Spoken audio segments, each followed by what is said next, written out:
and we're going through Genesis 1 together. So I'll start off with a story. So as you guys know, we're a portable church. What that means is we don't have a building. We don't have an official permanent building. What also that also means is that I don't have like an office that I drive to. So one of my permanent fixtures that I call my office is a Starbucks in South Pasadena. I like to hang out there. I do a lot of work there. It's part of my routine where I park my car in a certain place. I walk about a mile, and so that's my exercise. And I do my work, and I walk back. And so we have this, it's a really interesting Starbucks. It's fairly new. It just opened like just in the last 4 years or so. And people are discovering it. And one of the things we all discovered, and we know everybody, like the baristas know me. They don't know me by name except what I tell them it is, and they don't know how to spell it. And I don't know their name except they did tell me. I just can't remember it. But the people who come there are regulars. So I recognize faces, and they recognize me also. And we don't talk that much, but we just see each other, and we just kind of smile and like raise our eyebrows like, hey, what's up? And one of the other things we discovered is that this Starbucks only has one outlet that works. Okay? And anybody who's new, we always lean over and say, hey, there's only one that works, and it's right there. And a regular outlet, like the ones you see in this room, it's like one rectangle with 2 ports. And so whoever gets there first gets to plug in their laptop or their phones that's running out of a charge. And over time, because we know each other, kind of, and we see each other almost every day, we have this unspoken rule where it's like, if you plug it in first, then you have to wait. And we all like each other. It's like a peaceful community. So we're experiencing heaven together, I guess. We know that it's rude to charge up to 100% because it just takes so long. So if your phone's up to like 25, you unplug it, and then you let somebody else use it. Now, one day, one of the people who go there regularly, so I don't know her name, but she brought a surge protector with like 4 ports on it. And we're like, dude, that is so smart. Like, I wish I thought of it, right? And we were so happy that this happened that when we saw her the next time, we're like, hey, we want to chip in. Everybody chipped in like $5, $10, and probably cost like $5, but she made money off of it. Everybody pitched in, and so, we 4 of us plug in. If there's 5 of us, then there's that one above it, we plug it in there. Now, every once in a while, we get a new customer. I act like I work there. We get a new customer, and they don't know the code, Like, they don't know that it's rude to keep it plugged in for that long because, there are other people who need to use it. And, but, so I understand, like, every once in a while, somebody else comes in, and they're like, oh, I'll just plug it in right here. And we let them know, like, hey, there's other people who need to charge. So every once in a while, we have to tell the people who are new there, like, this is how we have our system going. But there is this one lady. I know, right? Yeah, already when I say this lady, it's like a bad story. She didn't just come and take one of our ports. She came in, and by the way, if you have one of those like 2-prong or 3-prong connectors, it's cool, right? But if it has like a brick at the end of it, like, you can't fit, like, you have to remove the other things in order to plug it in. Come on. If you're watching, what is that? I forgot what company made it. Make sure your outlets are more, okay. Anyways, so as we're like everybody in the coffee shop, we're just watching to see what this lady does. And what she does is she realizes she can't fit her plug in. So I'm like, okay, she'll probably give up, and she'll just wait until, there's a free spot, and she'll plug it in. You know what she did? She unplugged everybody's stuff so she could plug her stuff in, and we're like, oh, like, we all looked at each other, because the culture at Starbucks is that we don't say anything about these things, right? We just give each other a dirty look. But this time, we're like, we heard somebody say, ooh, no, she didn't, right? Now, I'm not a confrontational type of guy, at Starbucks at least, so I'm sitting there thinking, somebody needs to tell her, right? Somebody needs to go over there. But nobody did anything, and this is what happened in my heart and in my mind, okay? And this is a confession time. I started conjuring up just these stories, scenarios, where I'm like, when somebody's going to be working at a table next to that plug, and oops, coffee spills, and zzz, it's just a short circuit, right? And I thought, that'd be a good story. It'll teach her something, right? And I started coming up with these bad scenarios in my head. Like, what if this happened? Then she'll never do that again. Like, she needs to learn her lesson. I started coming up with all these scenarios of how we could teach her that lesson. And maybe even God will get involved, right? And God will, like, make maybe like an earthquake or something. I don't know, right? She needs to learn her lesson. And so And that was this past week as I was working on this sermon. And I was thinking, like, one of the ways you work on a sermon is that you work on the passage and then you go back and say, well, what is the question that is answered by this passage?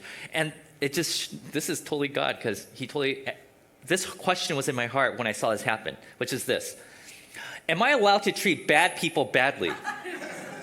Right? Like, I know we're supposed to love on everybody, but there are some people that I'm like, but they don't deserve to be treated nicely by me because they're bad, right? Like, she unplugged everybody. Like, who does that?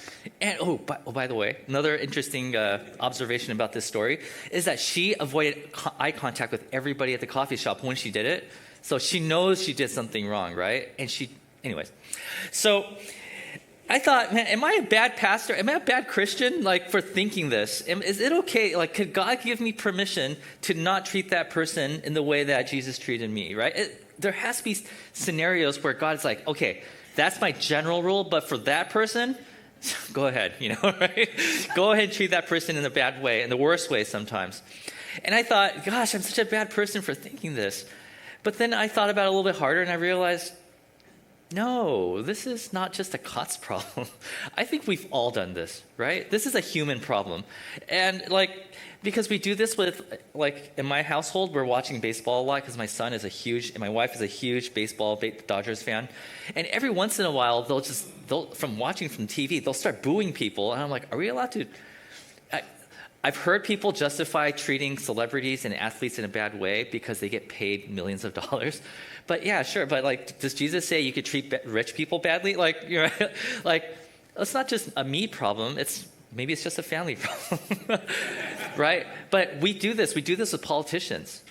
We do this with. I looked up on Google who is the most hated person in the world right now. Putin is the most hated person in the world right now, right? Are we allowed to treat him badly because he's acting like a bad person? Is there anything that they could do that gets us off the hook of loving the person? And so I was wondering that. And fortunately, or unfortunately, depending on which way you lean on this whole topic, the Bible has something to say about this. And today what we're going to do is we're going to be looking at the creation poem once again. And we're going to be looking at, is there any situation in which we can treat bad people in a bad way? Is there ever a situation? So let's start Genesis chapter 1, verse 1. And we all memorize this verse. It goes like this. In the beginning, God created the heavens and the earth. Okay, so that's the topic sentence. And now we reveal the problem. Next verse. Now the earth was formless and empty. Now, if you guys were here last week, formless and empty is their way of saying the world had no function. It had no purpose. It was just there, okay? And it was empty. Because it was unable to create life, because it had no function, it has no purpose, there was no life in it, right? And darkness was over the surface of the deep. And I'm not going to read the whole chapter, but from this point on, we have 7 days of creation. And here, I listed it for you, so you don't have to read through it. Number one, the first day, we talked about this last week.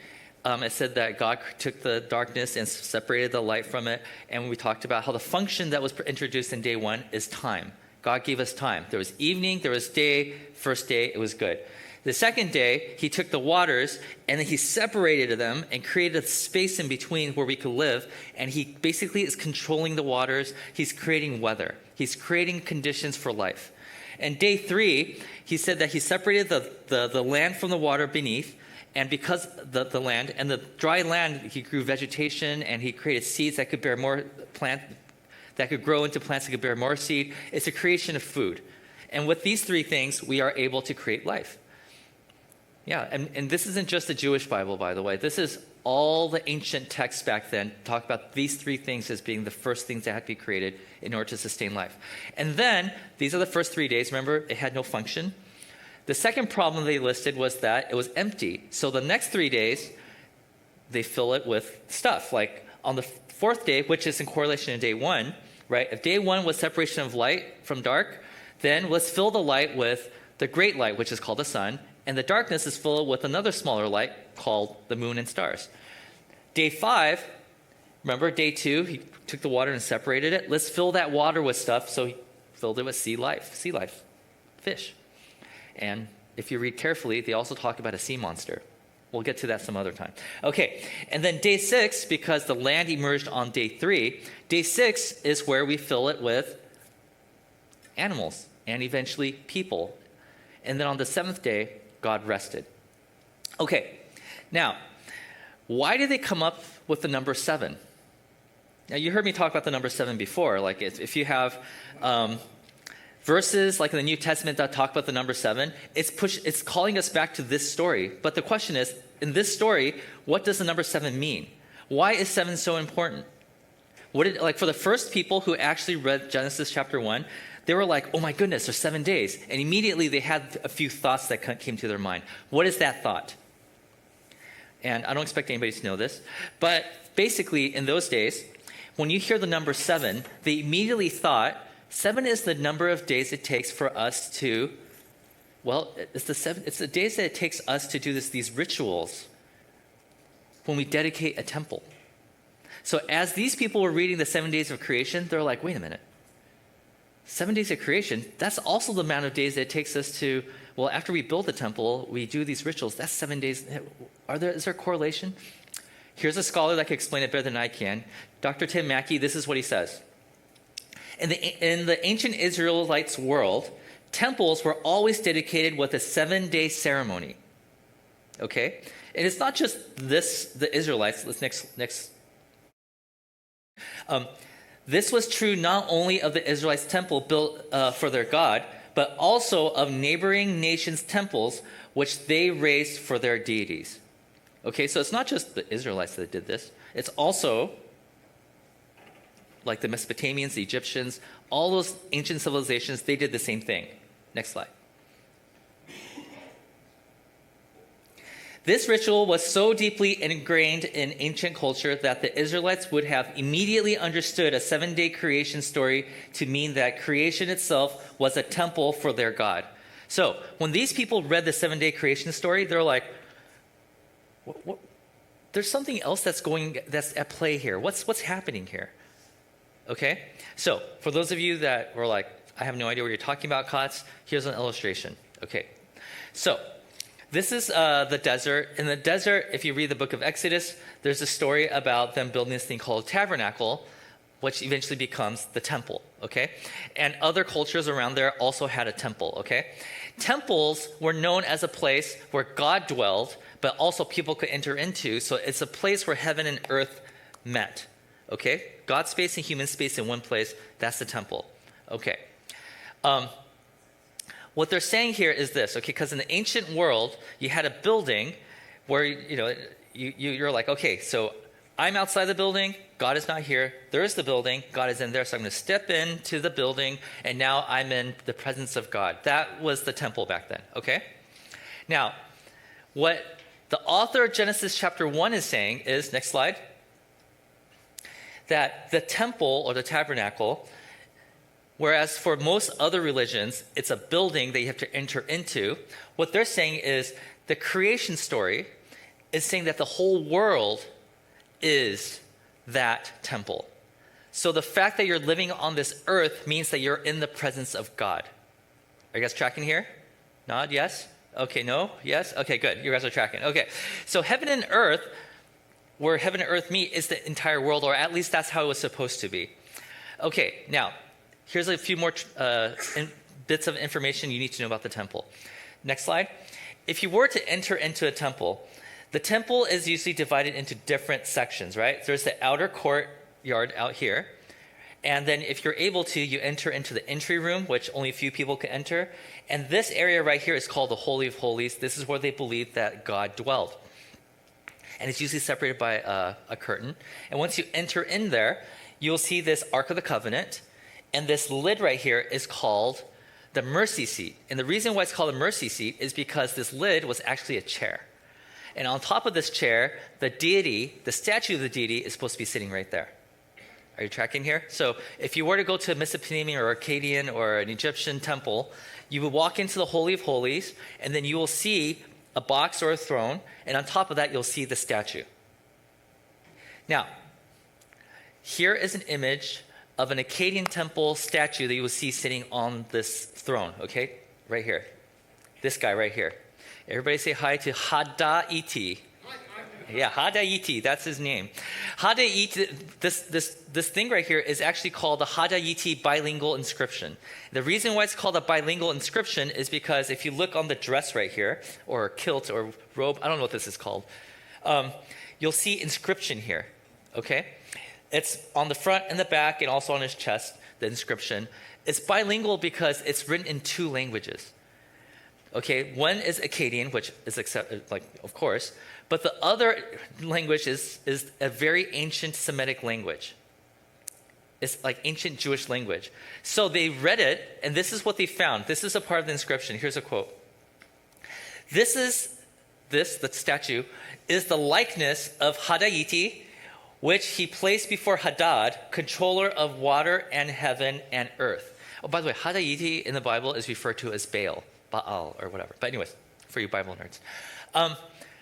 So they're saying, on the inscription, it basically says, this statue is the likeness of the God that it represents. And the word likeness here is the Hebrew word demut, D-E-M-U-T, demut. Okay, that's going to be important in a few minutes, okay? So why is this so important? Because this is one of the oldest things that we could find, the archaeologists and scholars could find, that talks about this idea of something that represents the likeness of a deity, okay? Here's a quote from Tim Mackie again. In Mesopotamian culture, statues of the gods underwent a mouth-washing and mouth-opening ritual. This is what that looks like. I don't know what it looks like, but this is how it's described. Once they built the temple, they have a statue and they place it in the Holy of Holies. And then they have a 7-day ritual. I talked about the ceremony, right? And on the 6th day, they will go to the statue, this idol, and the priest will start chanting and praying so that the spirit of their deity, in this case, Hadaiti, will come in the statue, so it dwells into the statue. And they usually did it by breathing in, the priest breathing into the nostrils and the mouth of the statue. Yeah. Okay, let's keep reading the quote. Which was accompanied by ritual, incantations, and blessings in which the deity's presence became one with the statue. It's like, okay, cool. So now people believe that the statue has the spirit of their God. Let's keep reading. These statues, having gone through the purification, charging, and activating rituals, were then effectively considered to be the God. Okay, so it's not just like, hey there, statue of Hataiti. It's like, no, you are now Hataiti. Okay, let's keep reading. After the ceremony, the statue which had become a god was no longer referred to as an image, or demut. Instead, it was referred to by the name of the god or goddess represented. So you're not going to say, hello, statue of Hataiti. You say, you are Hataiti. Like they treat it that way. Okay, let's keep reading. Through this ritual transformation, the image did not stand for, but actually was the manifestation of the subject represented. What this means is what you do to this statue, right? If you mock the statue, it is as if you are mocking their God. If you bless the statue, it's like you're blessing the God that it represents. Okay, this is what it's saying. So in the Mesopotamian ritual, right, a temple, when you walk into the statue, into the Holy of Holies, you will see the actual statue that is the God that you're there to worship, right? But here's the interesting thing about the Jewish temple.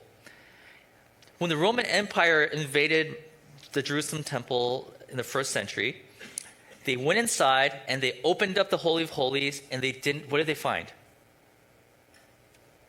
Next slide.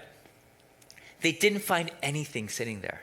And they mocked them. They're like, you Jews don't have any God. Like, what's up, right? Because this is how they asserted power over cultures. They would come and take their God captive. And by doing that, they said that our God has conquered your God, so you belong to us, that kind of thing, right?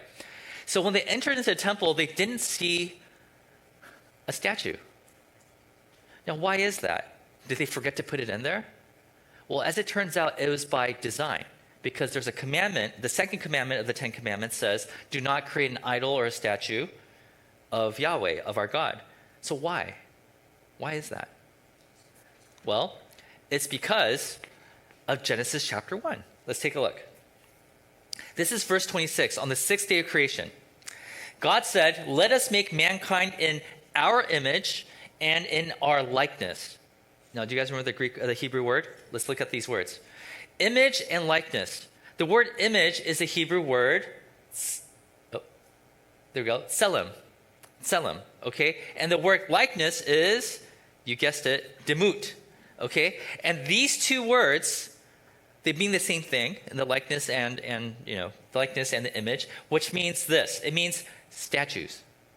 When God created the world and he put people in it, he looked at them and said, "We are going to create a statue of myself and place it in the garden."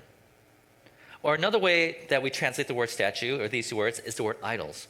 God created idols, and those idols are called humans.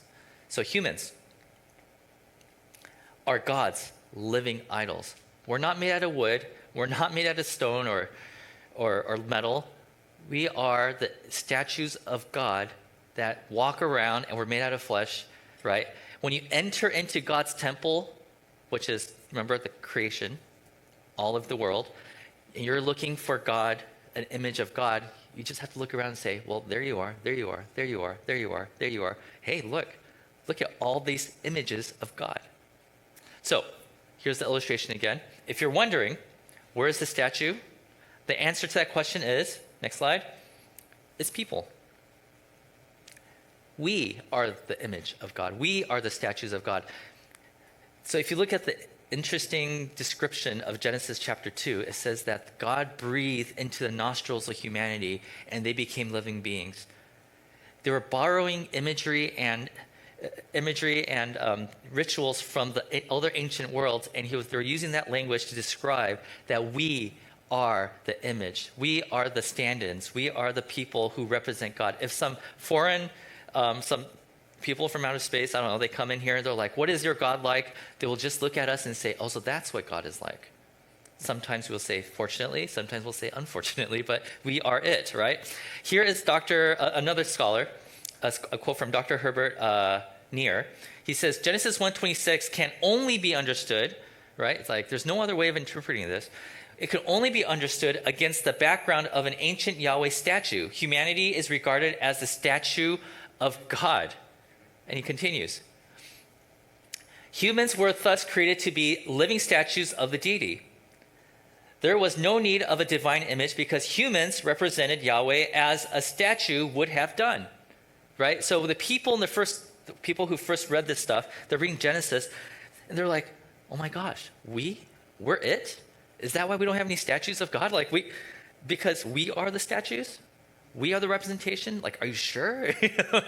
Right? Like, oh, that makes sense. Why the second commandment says you shouldn't have no statues of me, because God already created a statue, us.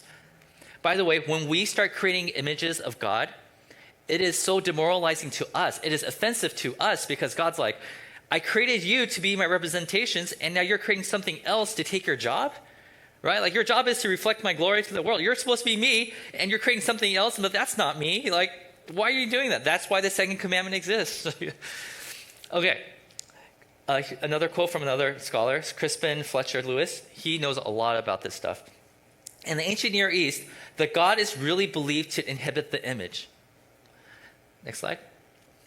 Therefore, the image is the God, and its proper care and veneration guarantees the God's benefit and protection for the worshiping community. However you worship this statue is what you're doing to the actual God. In the same way, how we treat people is what we're doing to treat God.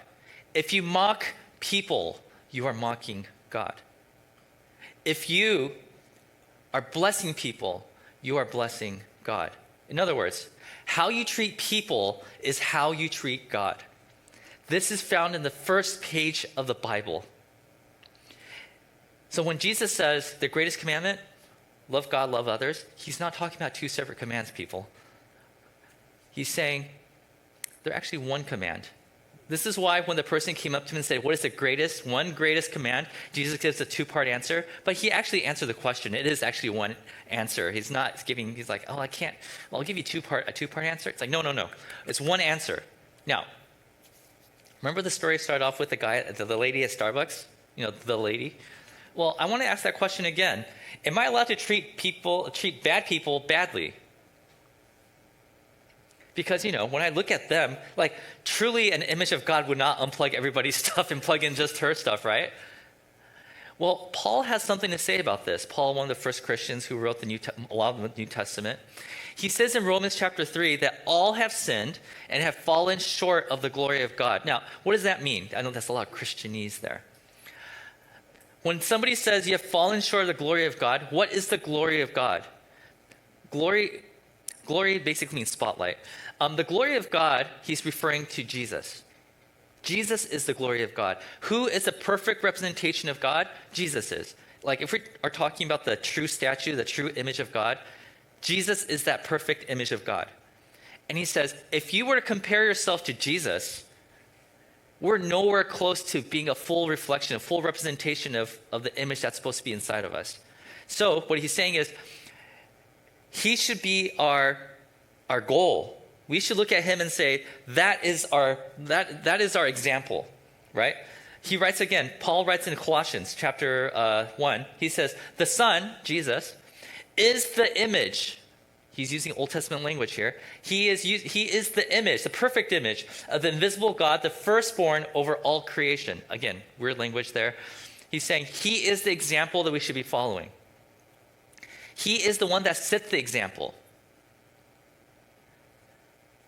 Should we be loving on the people who don't exhibit the image of God? Well, what Paul is saying is, let's look at what Jesus did. How did he treat people who wasn't really exhibiting the image of God? Well, what do we know about Jesus? Well, there was that guy that was betraying everybody, taking money. He was a tax collector. What did he do? Oh, yeah, he went and dined with him. Called him his brother. Okay. Oh, what about the woman who was caught in adultery? Surely, like a person who has the image of God wouldn't prostitute herself, right? Oh, wait, he forgave her and defended her from the religious rulers? Okay. Well, what about the people who mock him? Maybe like an image of God would not mock people, right? While people were mocking Jesus, he looked down from the cross and said, forgive them for they don't know what they're doing. So every single time we see Jesus behave, the perfect image of God, Jesus, when he looked at people who weren't exhibiting the image of God, he loved on them. How did he treat evil people? With kindness. So when the Bible says kindness leads people to repentance, they weren't joking. They were like, it's not like that'd be a nice thing to put on your bumper sticker. No, it's like, no. All the people who had a change of heart was not because somebody scared them into believing in Jesus or following Jesus.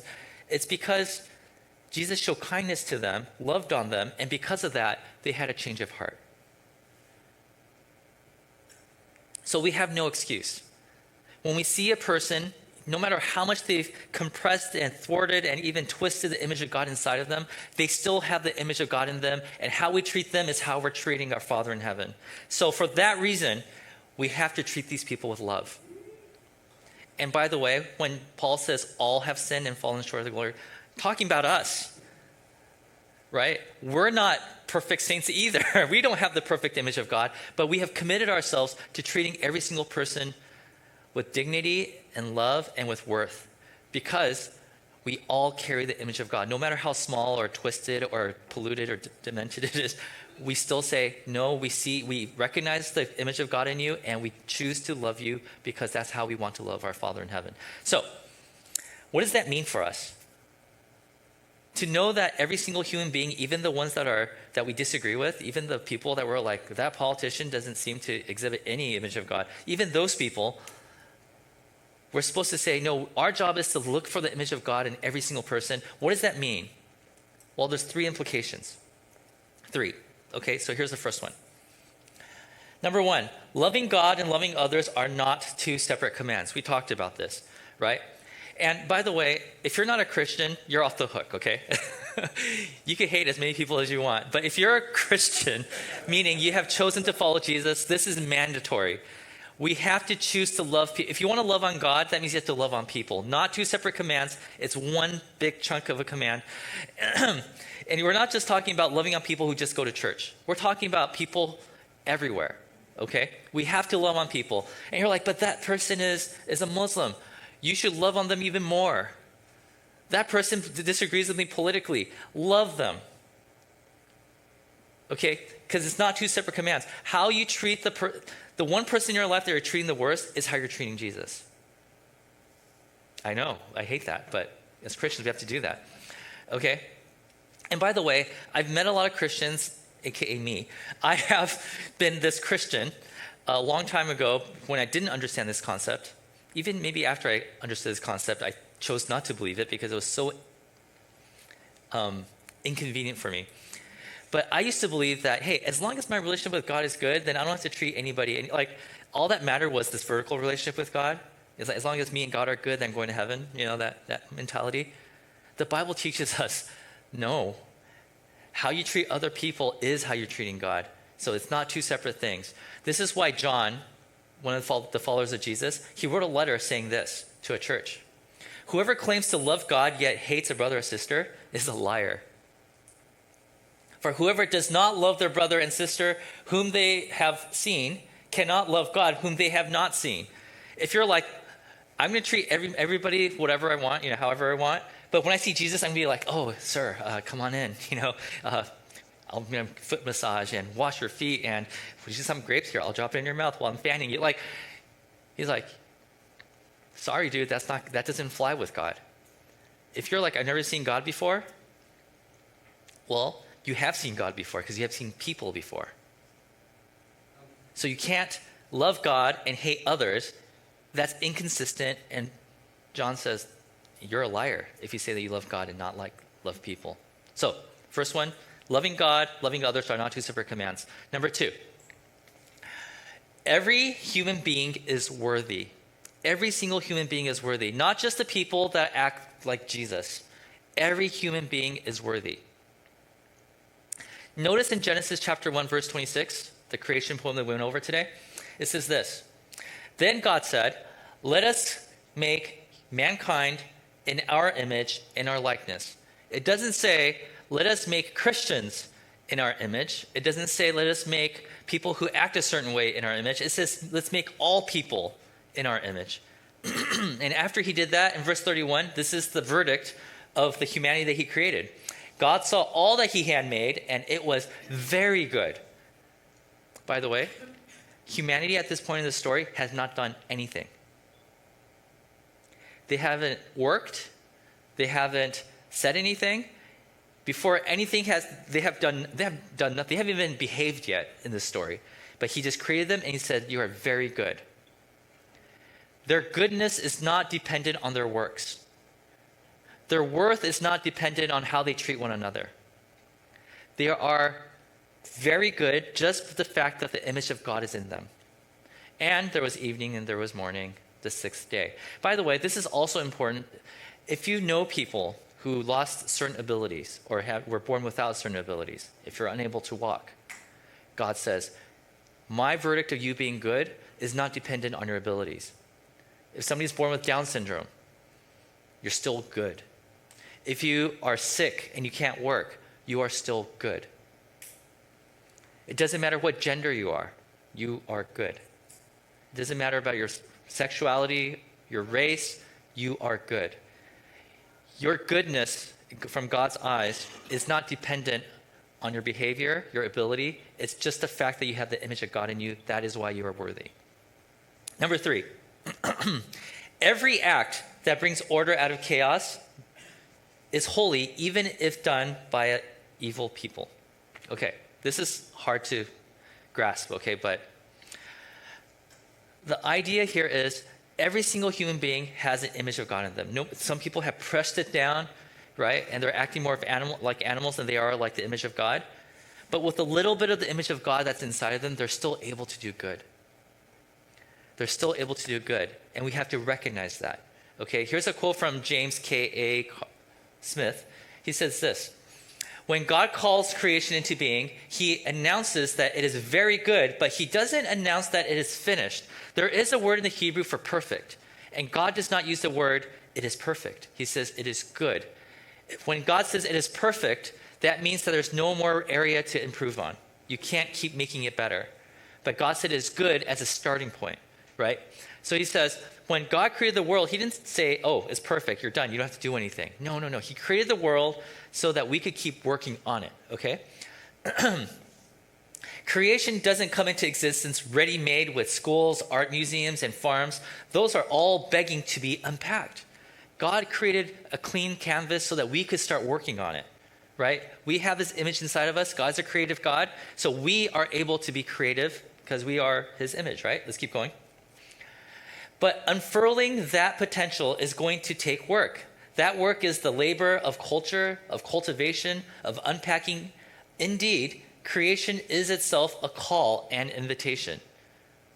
Keep going. The riches and potential of God's good creation are entrusted to his image bearers. That is our calling and commission. For a long time, since the days of the Renaissance, maybe a little before that, there was this saying that like the only people who do holy work are pastors and missionaries. Genesis chapter 1 teaches us otherwise. Teachers are doing sacred work. Artists, you're making the world more beautiful. You are doing sacred work. Scientists, you are bringing conveniences to us. You are curing diseases. You are bringing heaven on earth. What you're doing is also very important. If you're in charge of payroll, you're helping people survive. You're giving them the work, right? The payment for their work so that they could. You're bringing justice to the world. That is important work. If you are just trying to make relationships work with one another, that is sacred, holy work. Farming, important work. Entertainment, sacred. No matter how evil you are or if you just perceive the other person to be, you have to find that nugget of like, okay, wait. I disagree with everything and what you did is terrible, but I do see a glimpse of the image of God in you because you were able to do that one good thing. And once you start seeing that, you might be able to see the worth in the person and start loving on the person. So let me just wrap it up by just summing it all up here, okay? We are called to love all people because all people are images of God capable of doing good.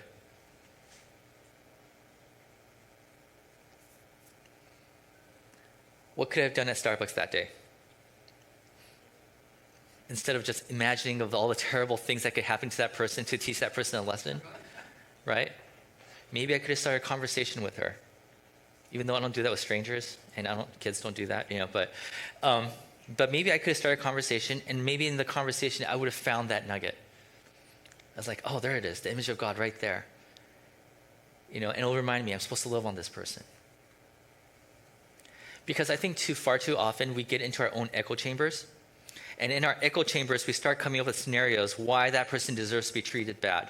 Like we feel like God has given us permission to treat that person in a bad way. And all that is because we fail to see the image of God in that person, right? So here's a question for you. Oh, back. Who is it challenging to see God's image in your life? Think of that person. It's like, oh, I see the God image in that person. But that person, definitely, I don't see it. Who is it in your life that you're having a difficult time seeing the image of God in? What do you need to do to discover that nugget, that small bit, or maybe it's really big there, but you just haven't seen it yet? What do you have to do to see that image of God in that person? A conversation? Maybe if there's a conflict, maybe you have to start off by saying, I'm sorry. And maybe from there, you might start seeing the image of God in that person. Now, I love Genesis 1 because Genesis 1 is before religion has entered into the story. So we're talking about all of humanity, right? And in this story, we learn that all human beings, regardless of who they believe in or what they believe in or what their religious background is, we are called to love on all these people because we're supposed to see the image of God in every single person. Now, just imagine if all Christians, for let's just say 1 month, believe this. Would the world be a better place?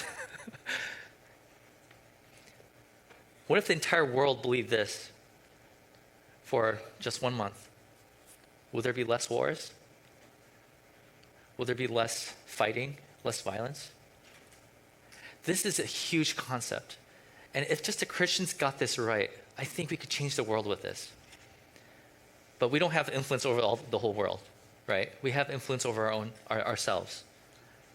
And so the part of the world that you're in, cubicle world or business world or school world, whatever world you're in, if you were to live according to this, we can make a difference in that bubble that you bring heaven on earth. Amen? Amen. Okay, let's pray.